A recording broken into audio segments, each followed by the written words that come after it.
Seriously? If you're betting horses and not watching these shows, you gotta be freaking crazy. Capiche?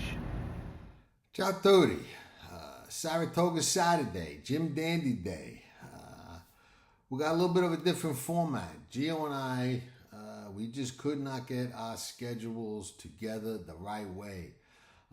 So he sent in from his lovely backyard on the Jersey Shore his deep dive on the Jim Dandy. I'm going to do my analysis and not so deep dive on the Jim Dandy right after Gio. So Gio's going to lead off. He's going to run through the Jim Dandy. I'm going to follow up and hit cleanup and give my take on the Jim Dandy. So we got Saratoga Saturday. We got the Haskell behind us. We got a lot more coming. And we have the Thoroughgraph numbers and patterns on the Jim Dandy also up on the channel. We did it a separate show this time instead of cramming it all together. We thought that might work a little better, and that was the original idea, to do these that way anyway. So that's that. So without further ado, let's sit back, enjoy the show, and at the end, let us know what you think of the Jim Dandy and the show in the comments, and let us know also any races that you would like to see the Past the Wire Thoroughgraph Race of the Week. And remember, you can get Thoroughgraph sheets for free for the Past the Wire Thoroughgraph Race of the Week. Can't beat that with a stick. So let's get into it.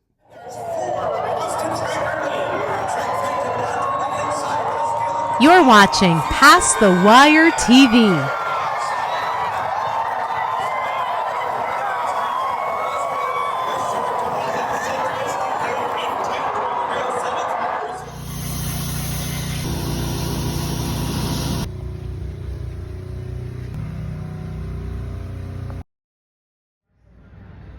Knowledge. It isn't free. You gotta pay attention. And they're off in the Kentucky Derby. You're watching Past the Wire TV, the biggest races at the best tracks. From the Kentucky Derby to the Breeders' Cup. The best horse racing coverage is right here on Past the Wire TV.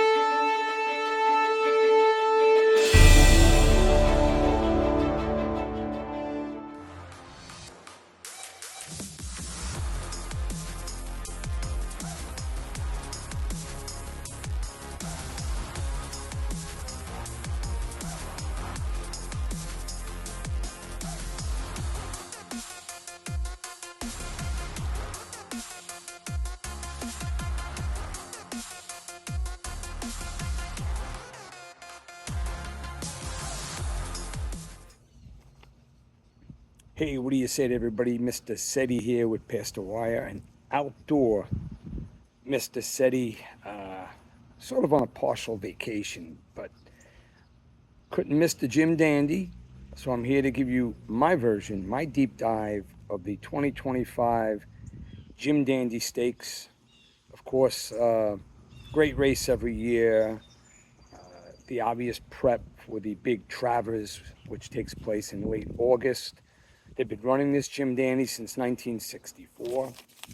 If you guys should remember, Jim Dandy was a racehorse who won, I believe he won the Travers going back to sometime in the 1920s, maybe 1930 it is.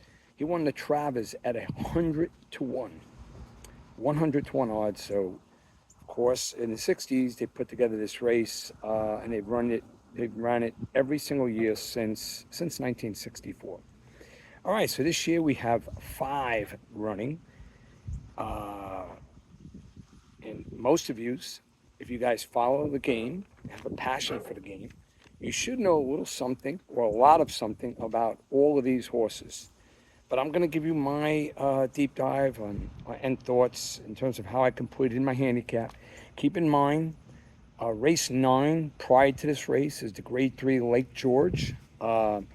You could play a daily double into the Jim Dandy, but it's race 10, Saratoga on Saturday. Let's do it. The one is Baeza. Well noted here that Hector Barrios is on him, not Flavian Pratt, who I believe is going to be riding on the West Coast on Saturday at Del Mar. But, you know, John Sheriffs believes in this colt, shipping him back to the East Coast. Of course, Baeza ran third to Journalism and Sovereignty in the Belmont Stakes at Saratoga. He's got 3 straight strong triple-digit buyers, but there's one thing about this guy. The world of talent, but his only win was his maiden win. And obviously, he hasn't won his second race because even though he's been very, very competitive, but he's lost to the likes of Journalism and Sovereignty twice. So now he returns, he's working well, working really sharp and rather fast on the West Coast. Obviously, he needs to be listed as a contender here. I think it's, you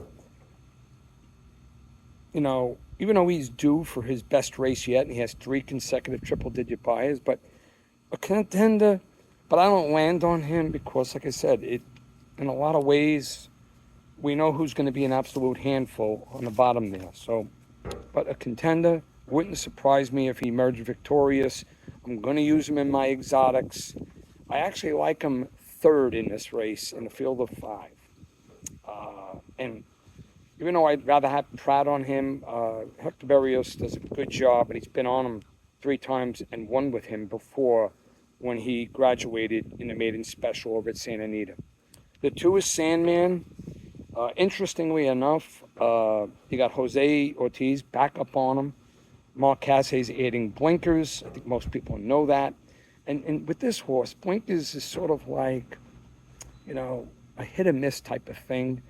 I think it's the right move based on viewing all his races. You know, sometimes trainers are going to do that to not just throw a dart at the board, see if it sticks, but, you know, at times, especially a horse like this that's had some trips that you could probably question whether he was all in it or not. So he's won at the distance of 9 furlongs. That race over at Oak Lawn Park, the Arkansas Derby, ran brilliantly that day. Yes, he did have a fabulous setup, you know, because it was a lightning pace in front of him. But he beat some good horses, and, you know, he failed in the Kentucky Derby and then again in the Preakness. But in the Preakness, he didn't run so poorly in that 9-horse field. You know, he was very wide, but he had some kick in the stretch. So I think Sandman, I really feel that Sandman, as long as he adapts to the blinkers, I think he's going to have a big run here. Sorry about those bugs here. I'm doing this outside, so there's some things flying around. I got some water. So I'm expecting Sandman, whose best race was that Arkansas Derby, ran a big number, 99, not a triple digit.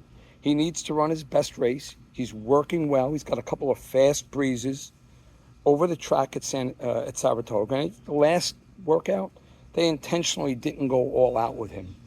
So, you know, it's a horse that's been competitive. He's got $1,474,000 in career earnings.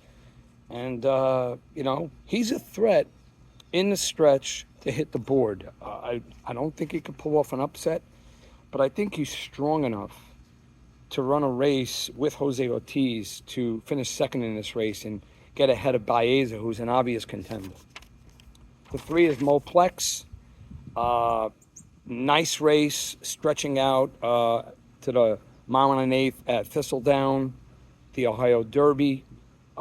He is 2 for 2 at Saratoga, and he won that only race stretching out.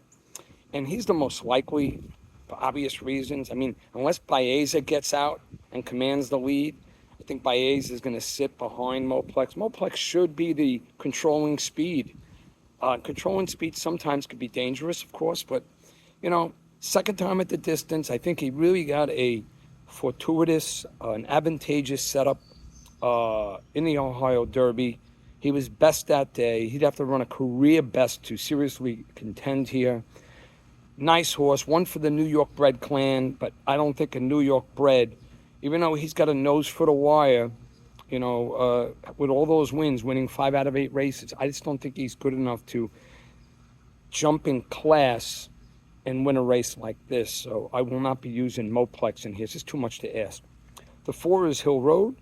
IRAD's up for Chad Brown. Always raises your eyebrows and makes you dig down a little deeper.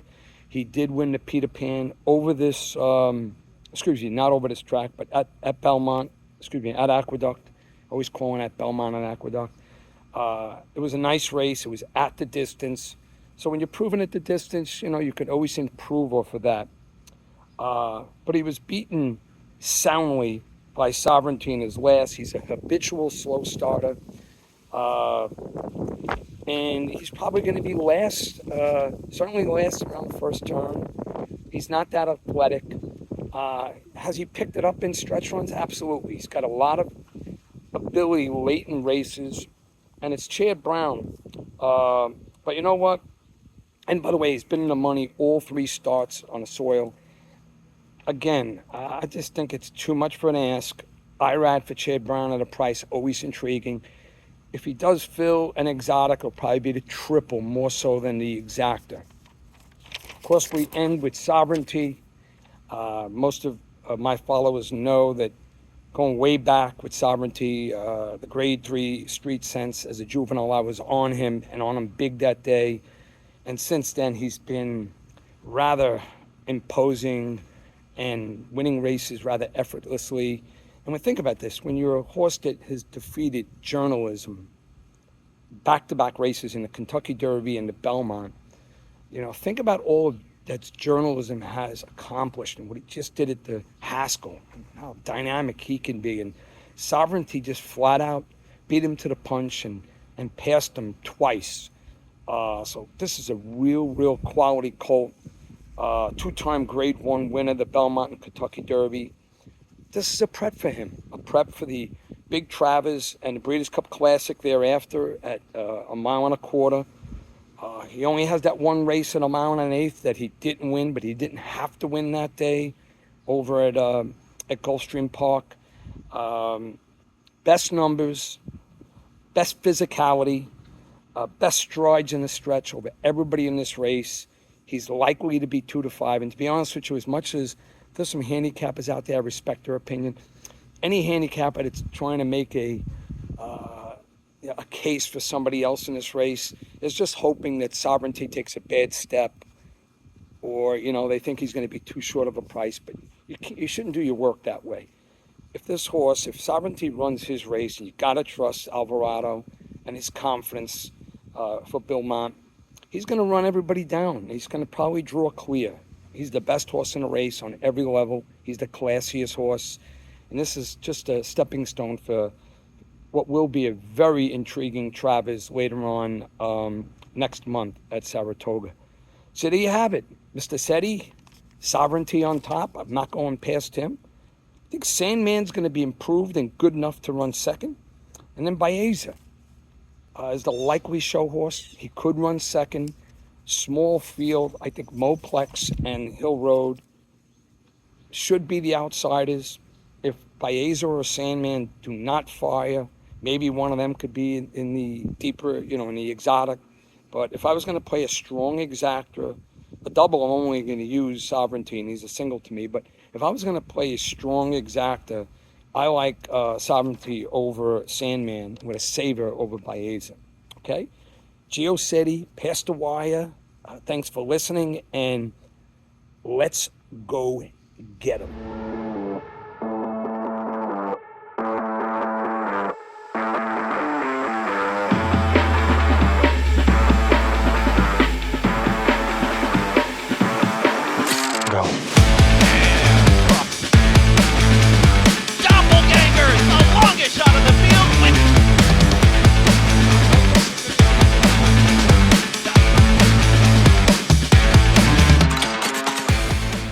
Dynasty in motion, reshaping the sport's greatest tradition, channeling the legends of his line, and surpassing them.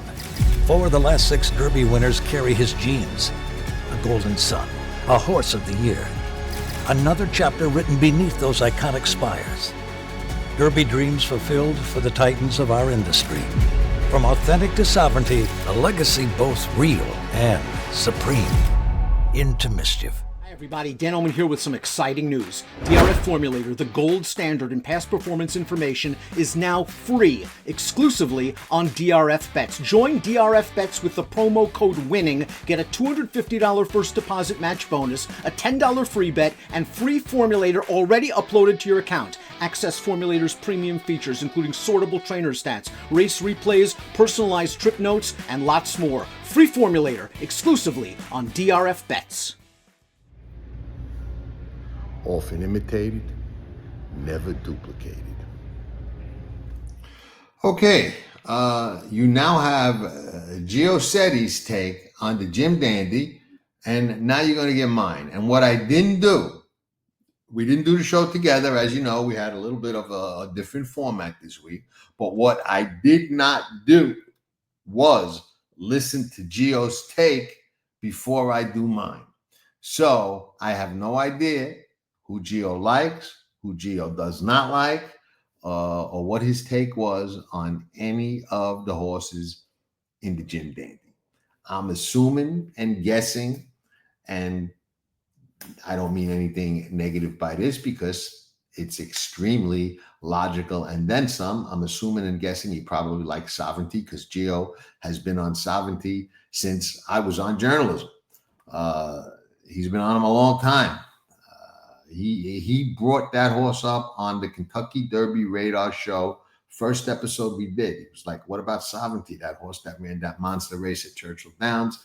And he won the Kentucky Derby. So Gio, I'm guessing, educatedly, I don't know if that's a word, educatedly, but if it's not, it is now. So somebody call Webster's, get it in there.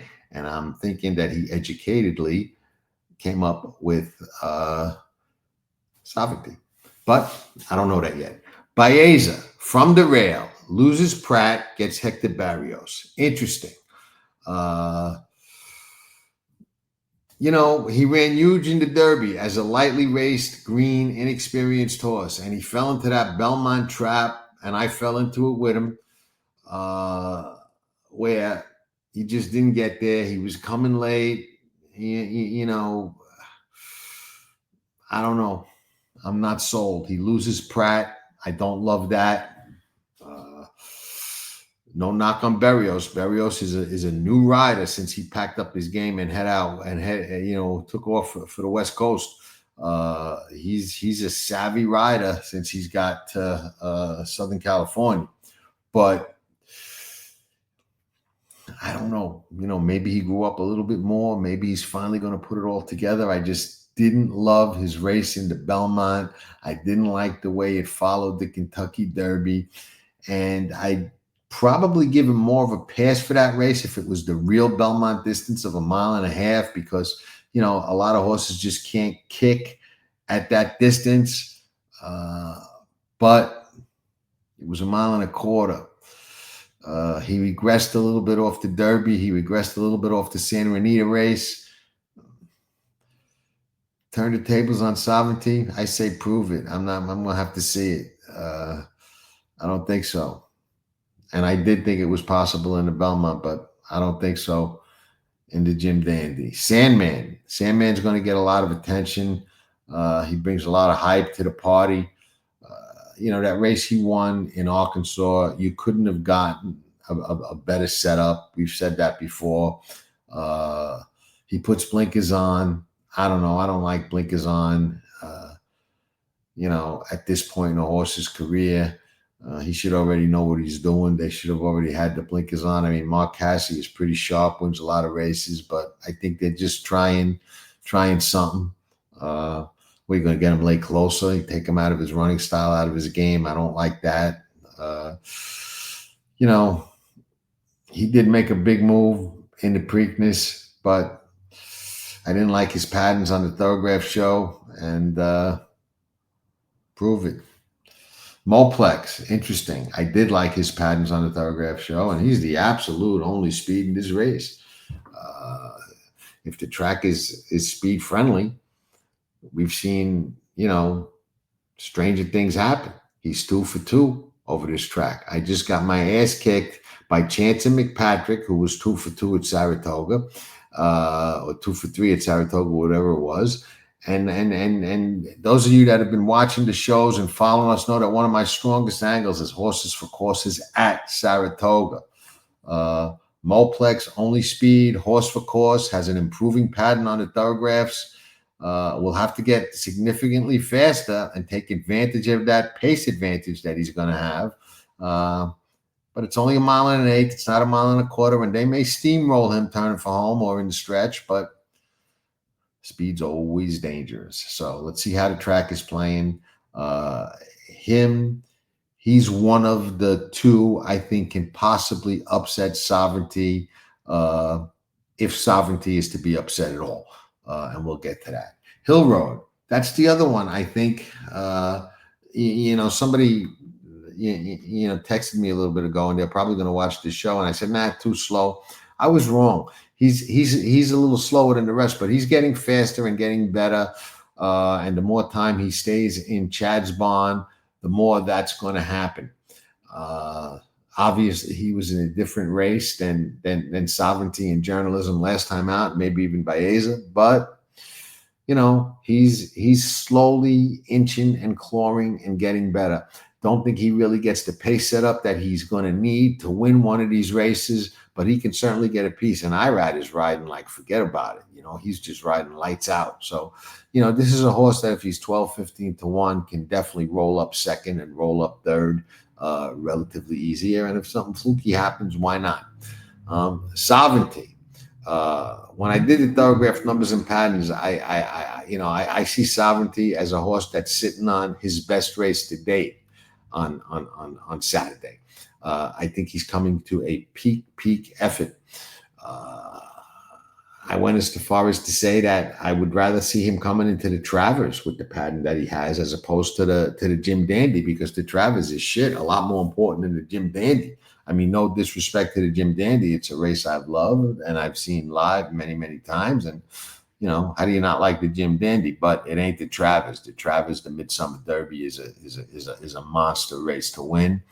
And if he wins this race the way I think he's probably going to, then you got to worry about that regression hitting them in the Travers when they come back in that race. So I think it's Sovereignty's race to lose. I think he's sitting on a peak effort.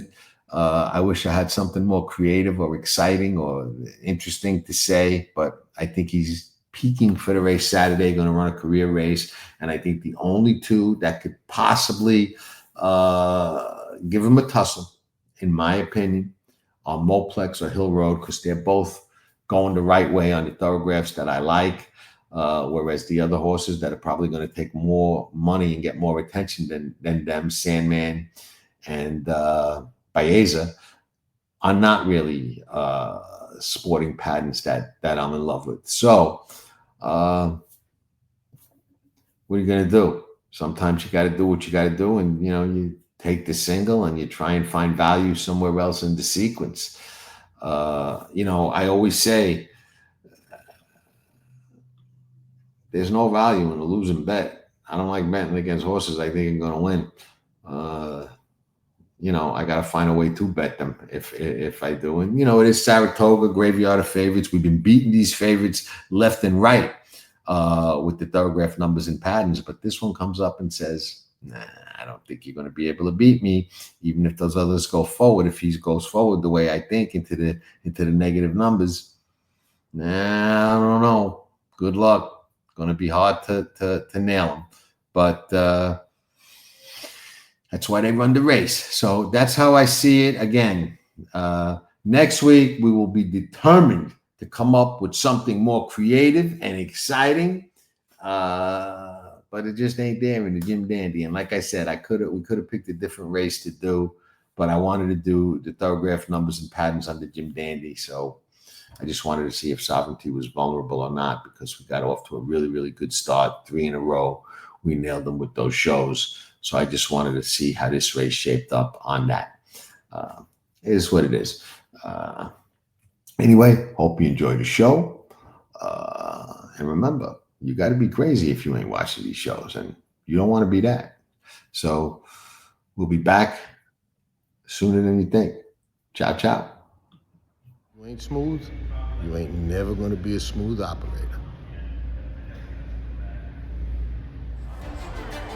Here comes journalism, here comes sovereignty, and they square off, heading to the final front. Sovereignty wins the Derby! You're watching Past the Wire TV. Hit that like button and subscribe to Past the Wire TV. Nobody does it better.